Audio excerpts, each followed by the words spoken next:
Story with Binaca. सुनिए कहानी Binaca की जुबानी।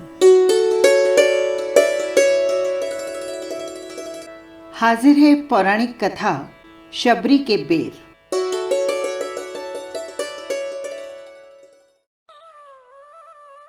शबरी एक भक्त के रूप में जानी जाती है। आज भी माता शबरी की जन्म तिथि शबरी जयंती के रूप में मनाई जाती है।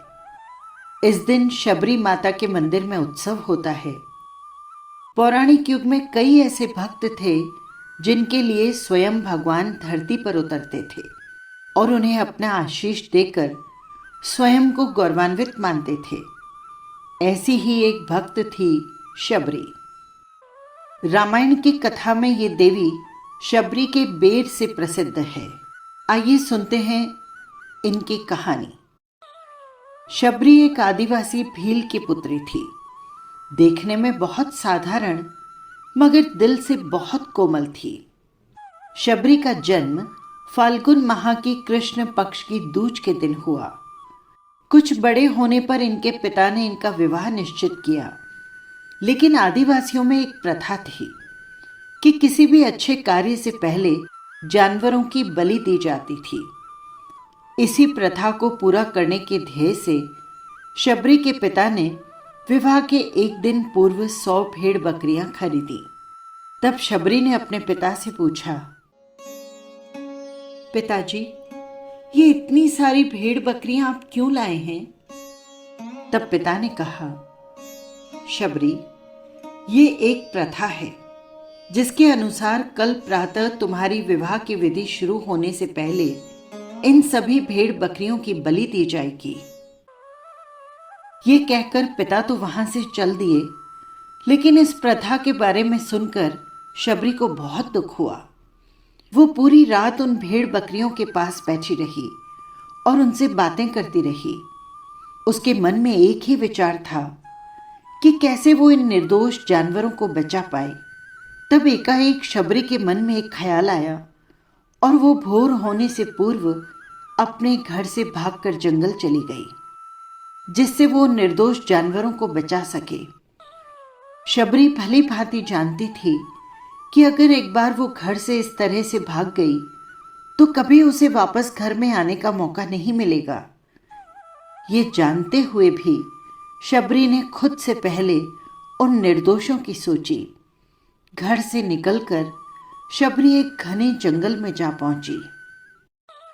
अकेली शबरी जंगल में भटक रही थी।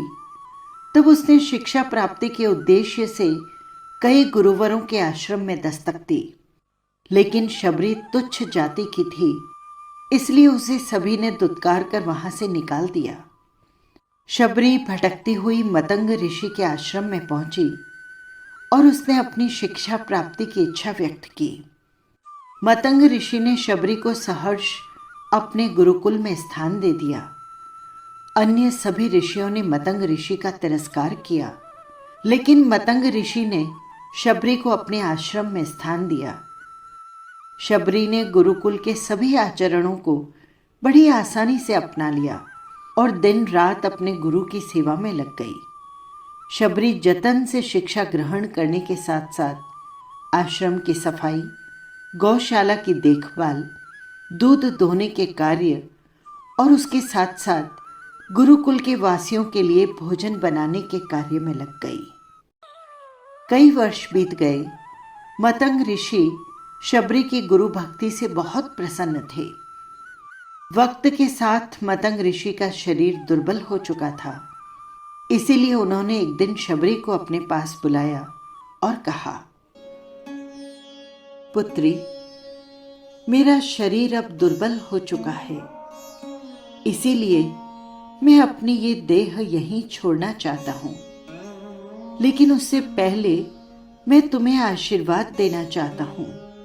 बोलो पुत्री, तुम्हें क्या चाहिए? आंखों में आंसू भरकर शबरी मतंग ऋषि से बोली, हे गुरु, आप ही मेरे पिता हैं।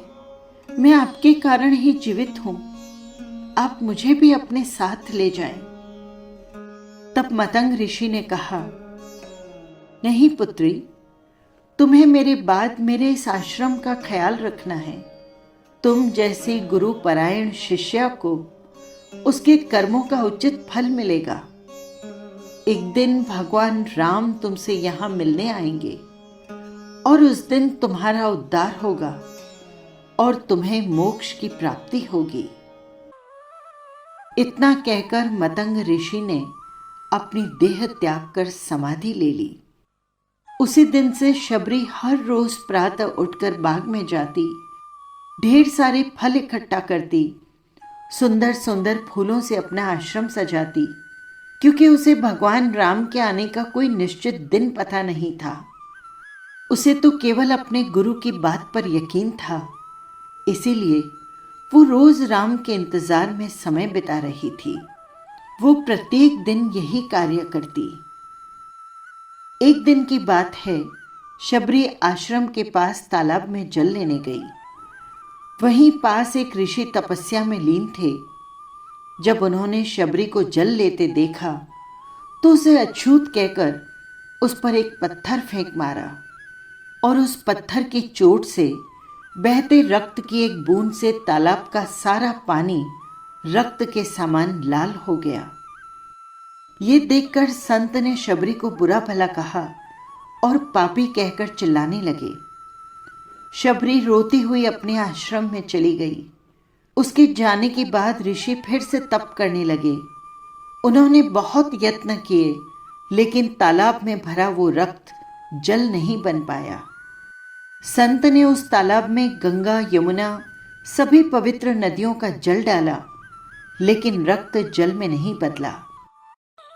कई वर्षों के बाद जब भगवान राम सीता हरण के बाद उनकी खोज में भटकते भटकते वहां पहुंचे, तो वहां के लोगों ने भगवान राम को बुलाया और उनसे आग्रह किया कि वे अपने चरणों के स्पर्श से इस तालाब के रक्त को पुनः जल में बदल दें। उनकी बात सुनकर तालाब के रक्त को श्री राम ने अपने चरणों से स्पर्श किया, लेकिन कुछ भी नहीं हुआ। ऋषि उन्हें जो जो करने को बोलते, श्री राम ने वो सब कुछ किया, लेकिन रक्त जल में नहीं बदला। तब राम ने ऋषि से पूछा, हे ऋषिवर, मुझे इस तालाब का इतिहास बताएं। तब ऋषि ने उन्हें शबरी और तालाब की पूरी कथा बताई और कहा, हे भगवान, ये जल उसी शूद्र शबरी के कारण अपवित्र हुआ है। तब भगवान राम ने दुखी होकर कहा, हे गुरुवर, ये रक्त उस देवी शबरी का नहीं, मेरे हृदय का है, जिसे तुमने अपने अपशब्दों से घायल किया है। भगवान राम ने ऋषि से आग्रह किया कि मुझे देवी से मिलना है। तब शबरी को बुलावा भेजा गया। राम का नाम सुनते ही शबरी दौड़ी दौड़ी चली आई। राम, मेरे प्रभु, ये कहती हुई जब वो तालाब के समीप पहुंची तो उसके पैरों की धूल तालाब में चली गई और तालाब का सारा रक्त जल में बदल गया। तब भगवान राम ने कहा, देखिए गुरुवर, आपके कहने पर मैंने सब कुछ किया, लेकिन ये रक्त भक्त शबरी के पैरों की धूल से जल में बदला। इन सब बातों से अनजान शबरी ने जैसे ही श्री राम को देखा, उनके चरण पकड़ लिए और उन्हें अपने साथ आश्रम में ले आई।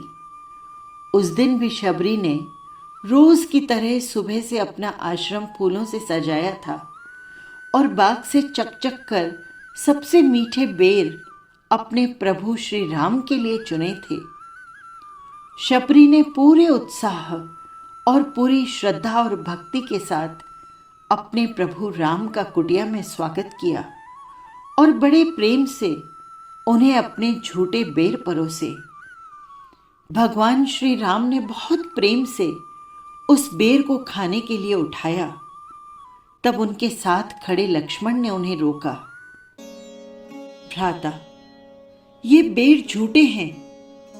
तब राम ने कहा, लक्ष्मण, ये बेर झूठे नहीं, सबसे मीठे हैं।